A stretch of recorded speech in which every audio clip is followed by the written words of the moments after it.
Every night at exactly 3 a.m., the couple would hear slow, deliberate footsteps crossing the attic above their bedroom. They tried to ignore them, telling themselves it was just the house settling.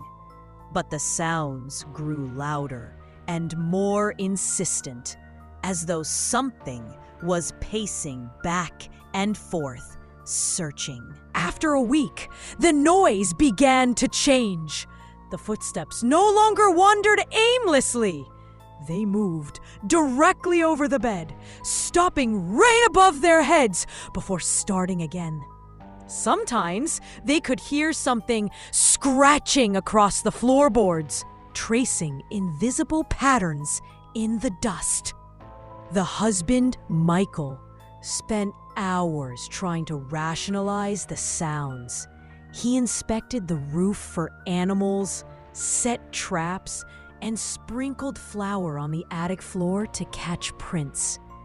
Every morning, the flour was undisturbed until the 7th night at 3 a.m. As the scratching started again, Michael gathered his courage. He took an old brass lantern from the hallway, unfolded the attic ladder, and climbed slowly into the darkness. A freezing gust met him, carrying the faint smell of mildew and something sweeter, almost like rotting flowers. He swept the lantern in a slow arc, revealing cracked beams and long-forgotten boxes. But when the light fell to the far side of the attic, he saw it. A trail of footprints pressed deep into the flour, each one perfectly formed, leading away into the shadows. Below him, his wife Anna called his name, her voice trembling. Michael didn't answer. He was transfixed by the footprints. Each step seemed heavier than the last, sinking deeper into the powder, as if whatever had made them had gained weight with every stride. He followed the trail. The lantern flickered, throwing leaping shadows onto the rafters.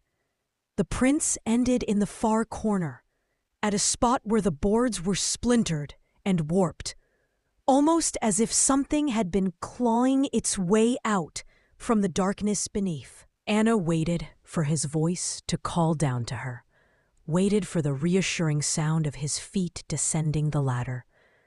But there was only silence, a silence so complete that it felt like the house itself was holding its breath. Hours later, police arrived.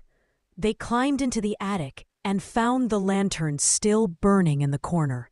The footprints ended in that same warped spot, as if Michael had simply ceased to exist mid-step. No trace of him remained, only the hollow darkness beyond the circle of light. After the authorities left, Anna was alone in the house. That night, at precisely 3 a.m., the footsteps returned. Only now they began in the far corner, where the trail had ended. And this time, they were coming down.